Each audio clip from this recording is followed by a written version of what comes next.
two, one, two, three.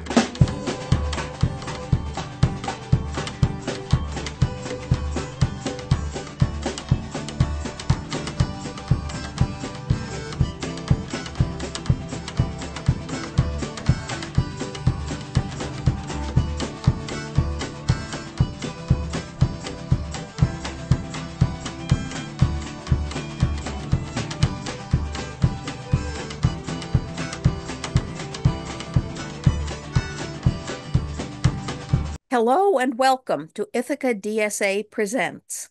I'm Theresa Alt. I'm here today with Kayla Matos. Kayla is Deputy Director of Southside Community Center, also one of the two First Ward Alderpersons. But the really interesting thing is that she very recently attended a conference, this time in California, called Local Progress. And I don't really know much about it, except that I've occasionally heard that so and so went to Local Progress. So, Kayla Matos, tell us about it. So, Local Progress is actually an organization which I love dearly, that works with elected officials on the local level to provide resources to us. Because a lot of the times on the local level, due to budgetary constraints, us elected officials don't have the staff resources. So the organization provides it to us.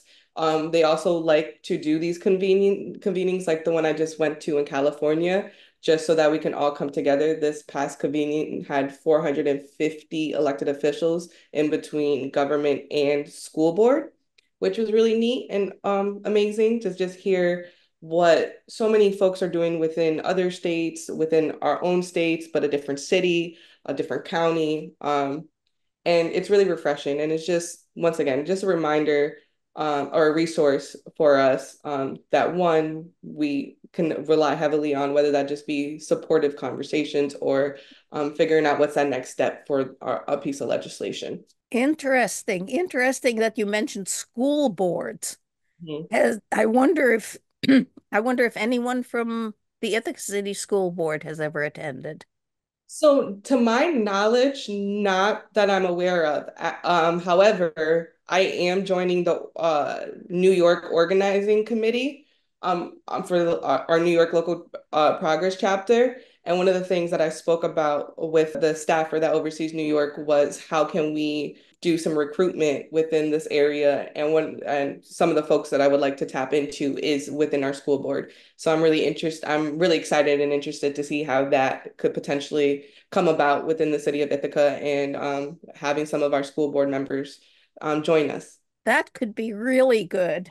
Getting back to the city that we originally were concerned about, a big thing here is our interest in Green New Deal activities, dealing with climate change in everything that we do and trying to do it in an economically just way. Did you learn about that? Yep, actually, the Green New Deal and like climate justice was one of the first workshops that I attended. The convening was 3 days long, and all 3 days were filled with a bunch of informational workshops. So Green New Deal was one of the first ones I attended, and a large portion of that was talking about the Inflation Reduction Act. And how cities can go after funding and utilize that. And then we talked about a couple of the grant cycles that they have coming out.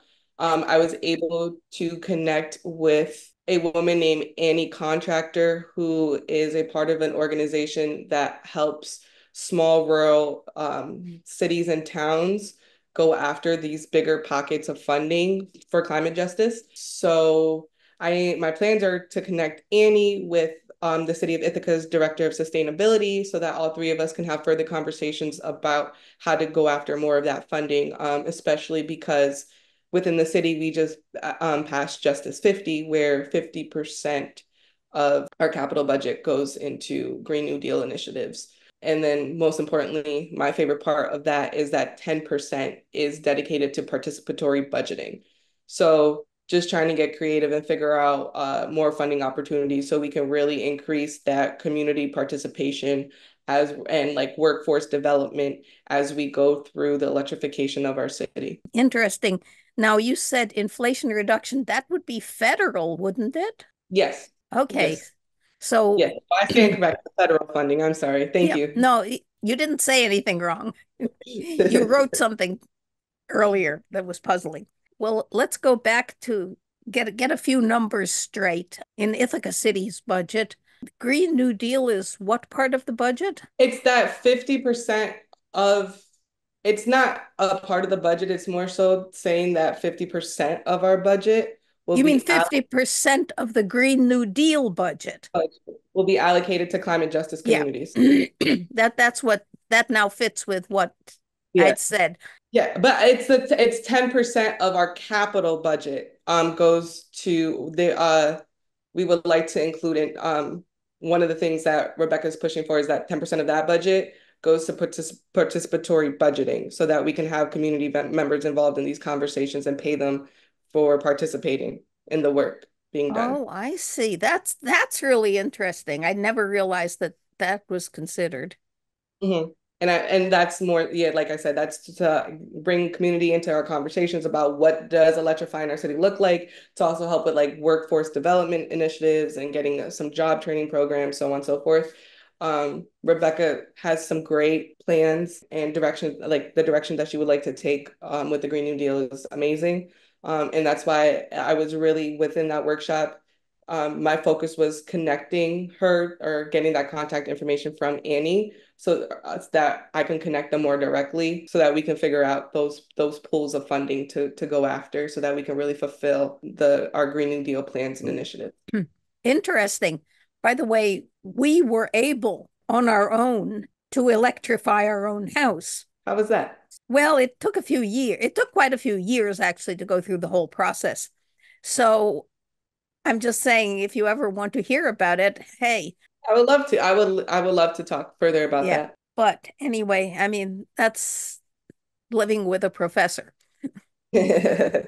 Another question about where does money come from is tax questions. Yeah. And apparently, I hear that you looked into that too. Yes, there wasn't a dedicated workshop for taxes or property taxes or how to handle any of this. But through what, like I said, one of the things is that Local Progress offers is just networking for our elected officials.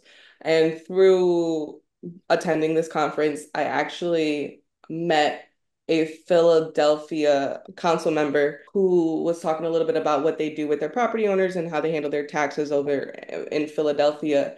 And there's a few policies, homestead and loop. These two policies pretty much help keep people in their homes because when their taxes become too unaffordable for them, they're able to do some really cool. I'm looking into it more, so excuse me for the Sure. spotty explanation, but essentially it helps one keep people's taxes at a low rate and like reduces like the inflation and all of that. That would Yeah, so be like for homeowners, right? yeah, this would be for homeowners. This would be yes, Yeah. this would be a policy geared towards our homeowners. Once again, I would live in a my ward is very mixed. So yes, we have a large amount of tenants within this ward, but we also have homeowners. So one of the things I'm also always thinking of, I advocate and I really push for tenant protections, but also, what are ways that we can help our homeowners as well? We can't forget about them. They are a part of our community. And within Philadelphia, they like some of their policies pretty much like put a cap on how much of their house value will be taxed. So they'll cap that, and then those homeowners will only pay a certain percentage of tax on that. And then I have to look more into the homestead policy. But I did get my hands on their policies, and I did pass that along to our mayor and our city attorney just to see if this is feasible within New York State, because also recognizing that Philadelphia is in Pennsylvania, so their state laws and what they're allowed to do may be a lot more different to like how can we even turn this into something here in Ithaca? Because once again, when I did my canvassing, speaking to homeowners, being priced out is a huge concern. So just trying to keep those folks who are in their homes is where I'm at too. Yeah, well, while we're on thinking a little bit about taxes, we excuse me, we may want to also think about Ithaca's special but not unique problem of being dominated by a huge university. Did you meet any people from similar situations? Yeah, actually, so that was probably my highlight of the convening. And not to sound like a broken record, but like it's the biggest thing I took from local progress is really the networking.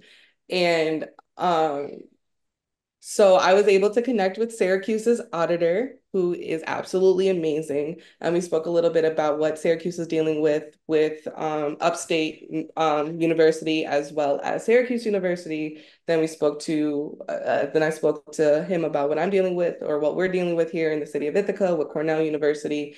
And we kind of threw out there possibly looking for other elected officials that were at the convening that were also a part of college towns. So we were able to find the Berkeley auditor as well as a Berkeley council member. We were also able to find three staffers and then three elected officials from Providence, Rhode Island. And so we all started having this conversation about bringing forward some type of working group within local progress for our elected officials who are in these college towns to address how we're handling them because we're all in different places. There's some cities that have MOUs like we do. There's some who don't.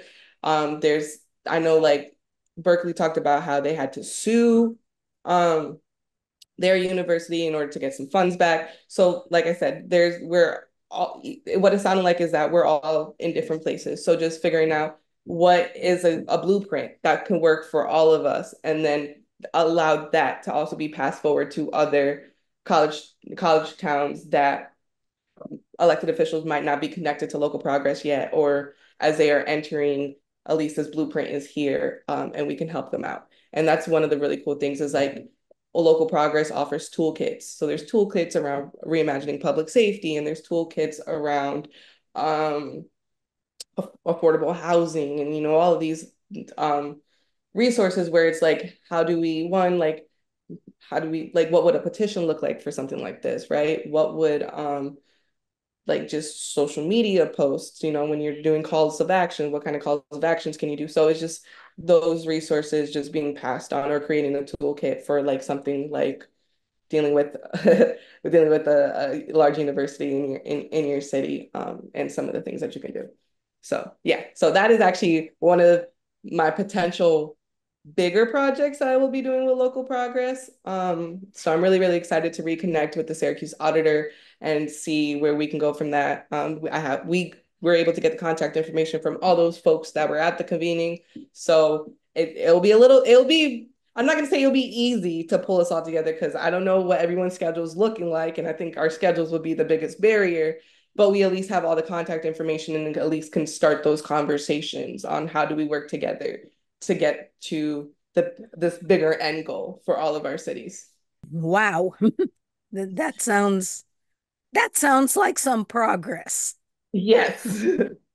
And getting back to, you mentioned housing, and that's certainly one of my biggest interests personally. And I've done a lot of a lot of these programs relating to housing also. Um,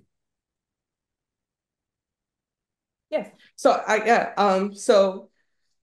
the workshop that I did attend around housing was regarding social housing.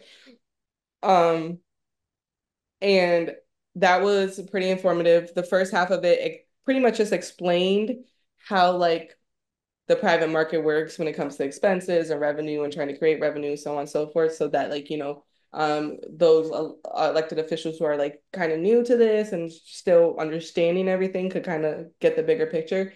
But then the second half of it, they welcomed some elected officials, one being from Chicago, who talked about aspects of social housing that they are doing in their cities. Um, and social housing is a dream of mine. It is a dream of mine. I won't deny that. And I think that's something that was really cool, which kind of actually connects back to the Green New Deal, was that Chicago was able or is able to build social housing, and it's called green social housing through their funding that they're getting through the Green New Deal. And I believe they're going to be actually bonding some of that as well. Um, so I didn't have much time to speak to the council member who spoke about it.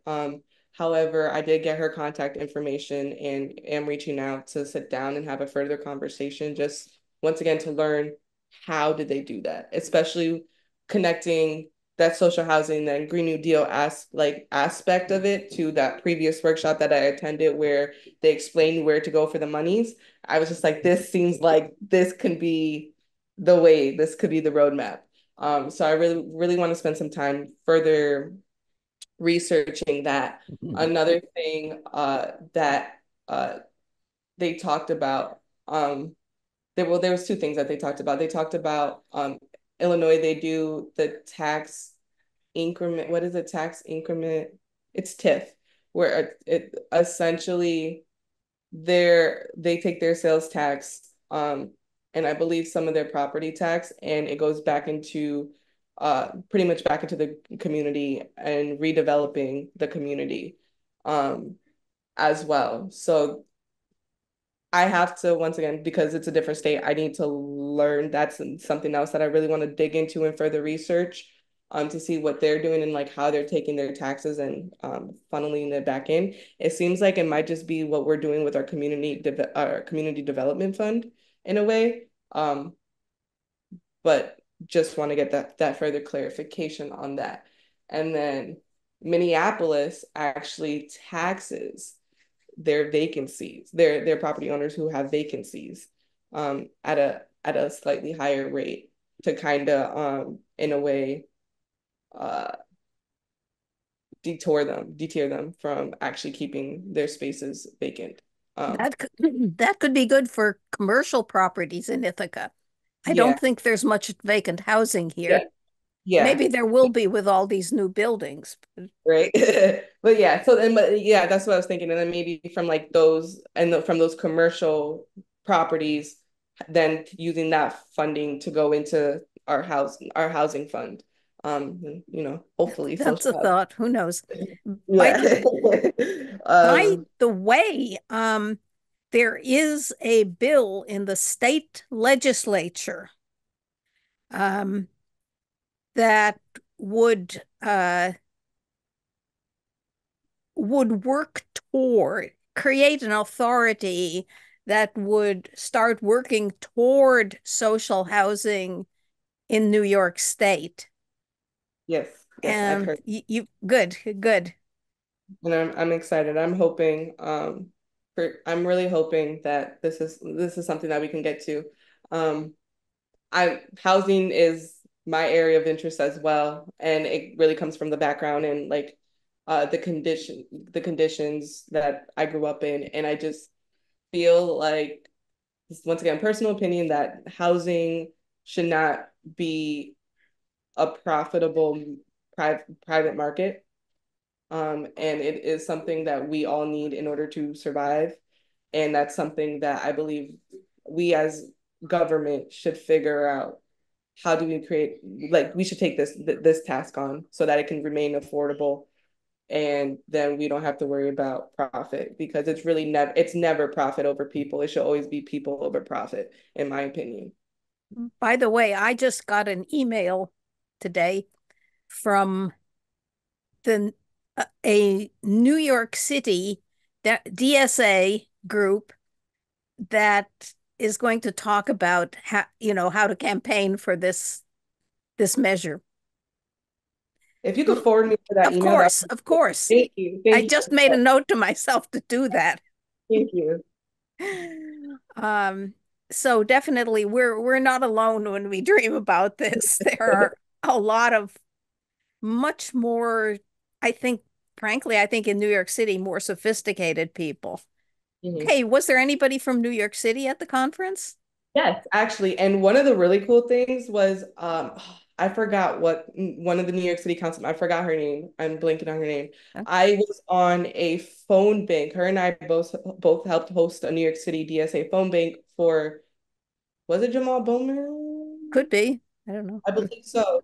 And so we both spoke, it was a via Zoom phone bank, and we both spoke on it. And then we were randomly in a few workshops together, and she looked at me and she was like, "Are you Kayla by any chance?" And I was like, "Yes, I am." And she's like, "From Ithaca." And I was like, "Yes, I am." And she was like, "Oh, we were on the phone bank together." And I was like, "Oh, I thought that was you. Like your face looked really familiar." So she was there, Tiffany Caban was there. There was quite a few New York City council members there. Um, I would say that our overall chapter, or those who attended the convening from New York, we definitely got outbeat by other states. But it's okay. We had a good amount. I would say we probably had about no more than like 20 folks from New York. New York State. New York State, Mm, yes, yeah. New York State. Specifically from New York City, I that number I don't know off the top of my head, but I know like we had a county legislator from Rochester there. Her and I connected. Like I said, we had Syracuse auditor. We had a couple. Well, of course, a couple folks from New York City. Um, we had Veronica Pilar there, our lovely county legislature. Um, yeah, I was trying to think of other areas. Oh, wow. I didn't know that's what Veronica was doing. Yes.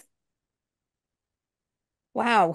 Um, well, I think we have a couple of things to talk about more briefly. You mentioned workers' rights. Mhm. Yeah. So there was a couple workshops around workers' rights. Um, some of it was just, around like how do we message for like this need, and me, that's where really what I one of the things that I asked in the conference, because for folks who don't know, one of the legislations that I brought forward this year was just cause employment, which would ultimately eliminate at will employment within the city of Ithaca. um and so I just asked around messaging around that, like how do I carry that forward, especially for folks who feel like it's not a need here in the city of Ithaca. And like the biggest key takeaway from that was like just reminding the community that when we invest in our workers, we get higher quality um, work, right? And that's very true. Whatever we need to do to keep our workers happy, I'm a firm believer we should do that. Um, because if they're happy here, their product will show, right? And then there was some one of the more specific workshops I went to was around like extreme heat, which I thought was very interesting because, as I'm sure we all know, the Ithaca summers have gradually been getting hotter. And I'm just trying to proactively think about those contract workers, like our construction workers, or like our DPW workers who are out doing like the road work and all that. So like just how to handle extreme heat. And some of the things I believe it's like Phoenix is doing is just within their workers' rights and policies that they're passing, they're putting like heat exposure and heat standard measures in there, and just making sure staff has access to cooling stations, so they like an area that they can go and cool down in, making sure they have access to cold water. Some of the things that I thought actually just very naturally should have came in the workplace, but was very shocked to see that these also might be things that we have to take the extra step and measure to implement within our city. And that Phoenix legislation came from um, pretty much it wasn't a strike, but more so advocating around their airplane, the airplanes workers. I don't know their exact title, but those who come in after everyone gets off to clean the planes. Mhm. Um, and on the West Coast, obviously the heat is very more extreme. And we learned that once folks get off the planes, the ACs go off, and once the ACs go off, then obviously the heat, it's unbearable. And there was one worker who got severely ill from the heat, and her supervisor actually made fun of her. And she ended up being hospitalized. So that's how the extreme heat measures came into play in Phoenix. And so once again, hearing that story, I just started thinking proactively about what we might have to do here within the city of Ithaca, or what we not might, but what we can do here in the city of Ithaca for those workers who are facing these conditions in the summer. So yeah, so I'm really excited to also further explore that and see how that can also be included. Maybe not in the just cause legislation because it's different in a way, but as that next one of those next pieces of legislations to come after that, so that we can continue to increase and ensure that our workers are being treated the way that they deserve. Yeah, indeed. And while I first thought, well, we don't have such heat problems here, but another issue is that probably our own workers, our own population is less ready for heat Yes, than in other places. Because I've noticed that at hot times, often somebody was, well, I'm from Louisiana. This is nothing for me, and yeah. I found myself saying, hey, I grew up in the Washington, D.C. area. Um, Finally, we have very little time left, but you And did. something else that really that came from that was also that legislation is that I think they're also going to try to push that they can't you can't evict in extreme heat either. So that was really interesting. That's interesting. Yeah. And So yeah, further information on that because we already have a code blue here, but but it obviously doesn't include eviction, unfortunately. But figuring out, okay, now that we're also understanding that climate justice is a thing, and now the government is starting to take accountability for that. How do we put these policies in place where it's like we can't evict during extreme heat situations or when it's extremely cold outside? If we're already enacting a code blue, then why do we say it's okay to still continue to evict and potentially put people on these streets? So having those conversations, which I really appreciate too, because once again, it's like the power of networking and having over 450 elected officials in one space allows for these conversations to occur, and then for us to take it back to our cities and our respective communities and start maybe connecting some puzzle pieces that we weren't able to connect in the past. thank you, Kayla Matos. Of course. This has been Ithaca DSA Presents. I'm Theresa Alt. Thanks for watching. 1, 2, 1, 2, 3.